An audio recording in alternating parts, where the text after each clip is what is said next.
ভারতবর্ষে এই বাংলা থেকেই জাতীয় গণপরিষদে পাঠানো হয়েছিল বাবা সাহেব আম্বেদকরকে, যিনি সংবিধান কমিটির ড্রাফটিং কমিটির চেয়ারম্যান ছিলেন।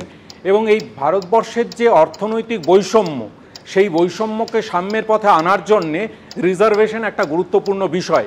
এখন এই রিজার্ভেশনটা যারা প্রান্তিক অংশের মানুষ, সেই প্রান্তিক অংশের মানুষদেরকে যাতে বঞ্চিত জায়গা থেকে তুলে আনা যায়। হলে তো কোনো প্রান্তিক অংশের মানুষ না না না না শুরু থেকে, মানে আমি বলছি এই অনিশ্চয়তার জন্য তুমি যদি বলো আম্বেদকর দায়ী, আমি তো আটকাবো। আম্বেদকর দায়ী নয়, আম্বেদকর দায়ী না, কোনো সমস্যা ছিল না, দায়ী মানসিকতা। কোর্টেরও কোনো সমস্যা ছিল না, তোমার বিশ্ববিদ্যালয় তো চোখে আঙুল দিয়ে দেখিয়ে দিয়েছে। একটু বলে নিই, সেটা হচ্ছে তার পরবর্তীকালে যেটা দেখা যাচ্ছে যে এই মামলা হয়েছে এবং সেখানে পরিষ্কার, এই কিছুক্ষণ আগে আপনি দেখালেন বিজেপির রাজ্য সভাপতি বলছেন যে বিশেষ একটি ধর্মের মানুষকে তোষণ করার জন্য। বিশ্বনাথ দাও একই কথা বললেন, অর্থাৎ সব কিছুকে ধর্মের সঙ্গে জুড়ে দিচ্ছে। তারা ভুলে যাচ্ছেন যে সব ভুলে গেল, সব বাজে লোক, খারাপ লোক। আমি বলছি তন্ময়, তোমারই বিশ্ববিদ্যালয়ে যাদবপুরের ফর্মুলা মেনে যদি ভর্তিটা বন্ধ না করে সরকার এই ফর্মুলাটা মেলে 10% বাদ রেখে করতো, কি অসুবিধা হতো?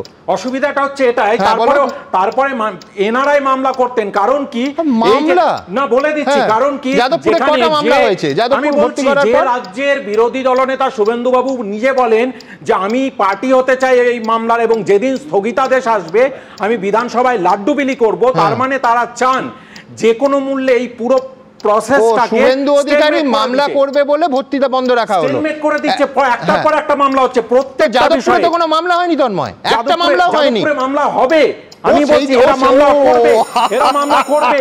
তার কারণ হচ্ছে আপনারা যতই এটাকে তুমি কালকে মামলা করতেই পারো যাদবপুরের বিরুদ্ধে, অসুবিধা নেই। আপনারা বলবেন তারপরে যে কেন করা হয়েছিল, আমরা কি বলবো? শুভেন্দু বাবু মামলা করবেন, এই জন্য ভর্তি বন্ধ। এই এতগুলো বাচ্চা ছেলে মেয়ে এই জায়গায় পড়ে থাকবে।